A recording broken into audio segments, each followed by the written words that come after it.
à tous, j'espère que vous allez bien. On se retrouve aujourd'hui pour une nouvelle vidéo sur Mila Jasmine qui vient de sortir du silence.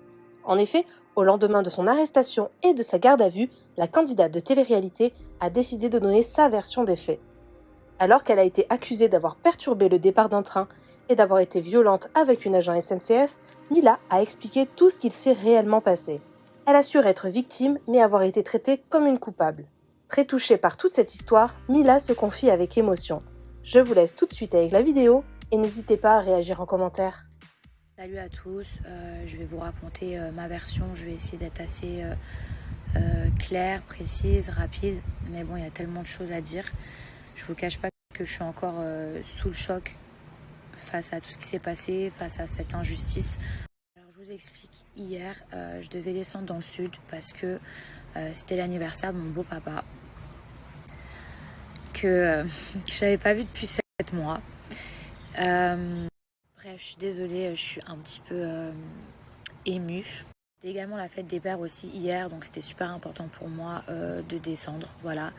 Et dans la foulée, quelques jours après, vous savez qu'il y a le tournage du Cross qui commence. Donc j'ai pris mes affaires, voilà, pour ce tournage.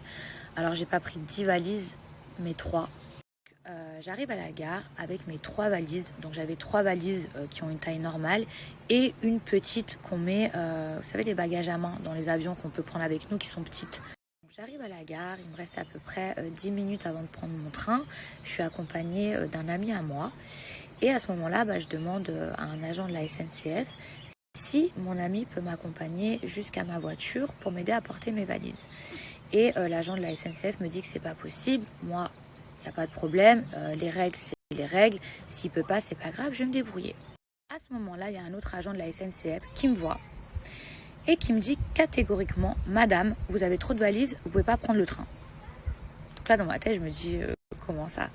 Et moi, je réponds de la manière la plus gentille possible. Je lui dis, écoutez, Madame, s'il faut payer un supplément pour mes bagages, juste dites-le moi, dites-moi c'est combien et genre, pas de souci. Là, la personne, donc l'agent, me répète encore plus agressivement « Madame, vous ne pouvez pas monter dans le train avec vos valises. » Et là, je me dis « Mais je comprends pas. » Donc, je fais comment? Je laisse mes valises sur le quai? Je comprends pas. En vrai, la seule chose que je veux, c'est trouver une solution. Sauf que je vois qu'elle m'en donne aucune, mis à part « Madame, laissez vos valises sur le quai. » En fait, je vois que je suis face à une personne qui vraiment ne veut rien entendre. Sauf que moi, dans 5 minutes, le train, il part. Donc à ce moment-là, j'essaie de trouver une solution.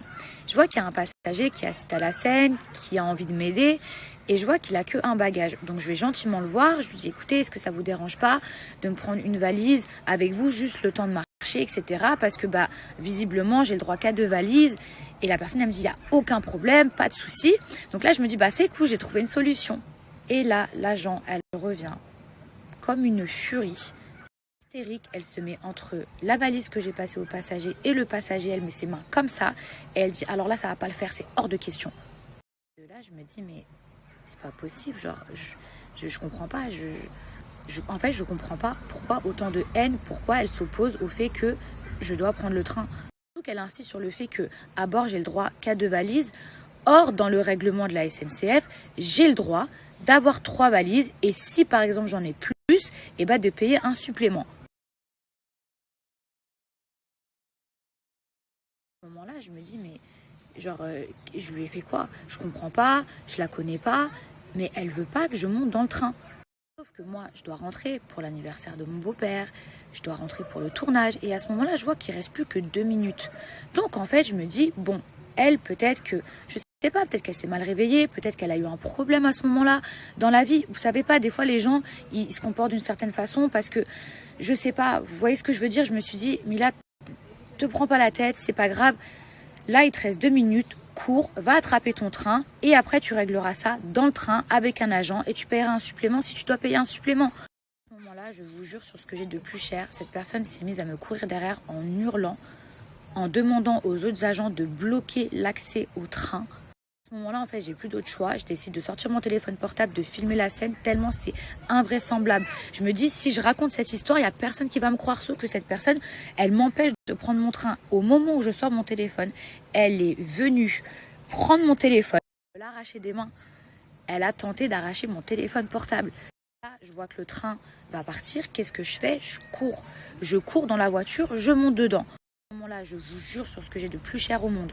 D'accord, je suis dans le train. Elle monte dans la même voiture que moi. Elle tente d'arracher mes valises, de les extraire sur le quai. Je vais vous dire que je vous mens pas. Regardez, j'ai perdu mes ongles en essayant de tirer ma valise. Regardez. À ce moment-là, moi, je suis dans le train. Je me dis c'est bon, il va pouvoir démarrer. Je vais régler ça avec une autre personne ou un autre agent qui peut-être sera un petit peu plus apte à m'écouter et à entendre ce qui ne va pas. À ce moment-là, elle, en fait, elle refuse de monter dans le train. Et je me rends compte que le train, il part pas parce que c'est elle la contrôleuse de ce train. Donc, en fait, pendant 45 minutes, voire 1 heure, elle a pris en otage tout le train parce qu'elle ne voulait pas monter dedans car j'y étais. Moi, la seule chose que je voulais, c'est que le train parte et qu'on puisse tous rentrer chez nous ou faire ce qu'on avait à faire. À ce moment-là, elle a commencé à dire que je l'avais agressée. Je ne sais pas si vous vous rendez compte. Elle est partie dire que je l'avais agressée. Des gens de la sécurité qui sont venus, SUGE ou quelque chose comme ça, qui ont été super gentils avec moi, hyper compréhensifs, qui m'ont expliqué que en fait, là, c'était plus le problème des valises. C'est-à-dire que maintenant, elle m'accusait de l'avoir agressée. Je ne sais pas si vous vous rendez compte. Moi, à ce moment-là, je pensais qu'à une chose, aller retrouver ma famille, aller retrouver mon beau-papa. Vous savez ce qui m'a fait archi mal au cœur? C'est quand j'ai entendu des gens crier « Sortez là ». Déjà, ces gens, je sais que je ne peux pas leur en vouloir parce que déjà, ils ne savaient pas que c'était moi à l'intérieur, ils ne savaient pas la situation. Mais moi, j'ai été dans le train, je voulais que le train parte. C'est elle qui a fait en sorte qu'il ne parte pas parce qu'elle ne voulait pas monter dedans. Et est-ce que vous imaginez la peine que ça a pu me faire quand j'ai entendu « Sortez là » parce qu'en fait, eux, ils pensaient que c'était à cause de moi que le train ne partait pas. Il y a des gens de mon wagon, super gentils, qui ont essayé d'aller voir cette femme en lui disant « Écoutez, c'est qu'un problème de valise, c'est rien. Au pire des cas, elle paye un supplément, c'est ridicule, etc. » Elle hurlait « La SNCF, c'est moi. » Ça veut dire quoi la SNCF, c'est moi? C'est à ce moment très précis que l'histoire, elle a pris un tout autre tournant. Il y a la police qui a débarqué. Moi, je me suis dit, enfin, ça y est, on va pouvoir partir. De toute façon, je suis dans mon droit, j'ai 3 valises. Au pire des cas, la petite à main. Bon, ben voilà, encore une fois, s'il faut payer un supplément, il n'y a pas de souci. À ce moment-là, je vous jure sur ce que j'ai le plus cher au monde, j'ai la police qui me demande de descendre. Sinon, ils m'emmènent de force. Je suis contrainte de les suivre. Moi, dans ma tête, je me dis, mais c'est moi la victime dans l'histoire. Genre, c'est moi, je vais porter plainte. J'arrive au commissariat, c'est simple. Je suis passée de victime à madame, à partir de maintenant, vous êtes en garde à vue. Je ne veux pas rentrer dans les détails, dans la manière dans laquelle j'ai été traitée les premières heures quand je suis arrivée là-bas. Mais je peux vous dire que c'est un scandale, c'est une honte, c'est inhumain, c'est de l'injustice, c'est de l'abus de pouvoir. Il faut savoir que j'ai été amenée au commissariat avec toutes mes affaires. Donc mes affaires de tournage, mon sac à main, etc. Tout a été fouillé au millimètre près. Je ne sais pas si vous vous rendez compte, mais vous voyez ce que j'ai pu ressentir quand ces gens-là, ils ouvrent toutes vos affaires, ils regardent jusqu'à vos petites culottes. Et de là, dans ma tête, je me dis, mais quand même, il y a des témoins, il y a des caméras. C'est elle qui m'a agressée, c'est elle qui a pris mon téléphone. Ça, je pensais que ça existait que dans les films, que dans les séries, que genre qu'on met la mauvaise personne en prison ou en garde à vue et l'autre elle vit sa best life. Je me suis dit mais c'est pas possible. Genre là, c'est un cauchemar ce qui m'arrive. Dans tout ça, quand je suis arrivée au commissariat, si vous saviez la manière dont ils m'ont parlé, la manière dont ils m'ont traité, en fait, j'avais l'impression qu'ils avaient une haine envers moi. Vous voyez ce que je veux dire? Une haine et que c'était comme une satisfaction, de la vengeance. Je saurais même pas vous dire, vous voyez, comme de la hagra en fait. J'ai eu la chance, je vous jure, et je tiens quand même à le préciser pour pas qu'on pense qu'ils sont tous pareils. Il y a une personne qui m'a aidée dans ce commissariat qui s'appelle Anthony, que je salue, parce que je suis sûre que sans lui, de toute façon à cette heure-ci, j'aurais été encore en garde à vue pendant super longtemps. La personne qui s'est chargée de l'enquête, et cette personne-là, elle a été au top. Quand je vous dis au top, c'est qu'elle m'a traité comme un être humain. Elle a été neutre. Elle a attendu d'écouter ma version. Mon avocat, Ari Halimi, pareil, si lui n'avait pas été là, bah, je suis sûre que je serais restée en garde à vue jusqu'à 10h du matin et qu'ensuite j'aurais eu un jugement. Gali, mon agent, heureusement qu'elle était là. Mais maintenant, je vais vous dire un truc. Regardez ce que moi j'ai vécu. Regardez l'injustice. Regardez, je passe de victime à je me retrouve en garde à vue.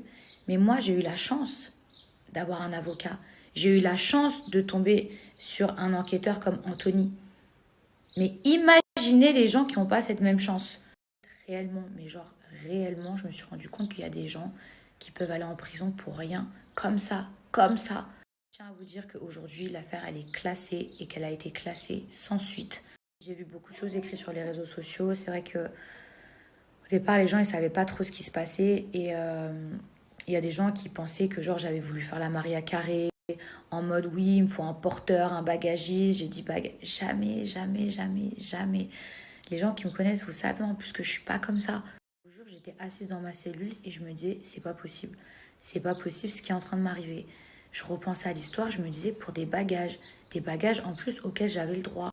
Je me suis dit, mais genre, c'est réel, il y a des gens vraiment, vraiment, il y a des gens, ils peuvent abuser de leur pouvoir comme ça et vous pouvez rien faire. Poser 1 milliard de questions. 1 milliard de questions. Je me suis dit, est-ce qu'on me fait ça parce que je suis une candidate de télé ou est-ce qu'on me fait ça parce que c'est juste de l'abus de pouvoir? Donc voilà mes petits chats, maintenant vous avez ma version de l'histoire. Faites attention à vous, je vous jure, c'est le meilleur conseil que je peux vous donner. Je vais vous laisser aussi le contact de mon avocat parce que ça pourra toujours vous servir.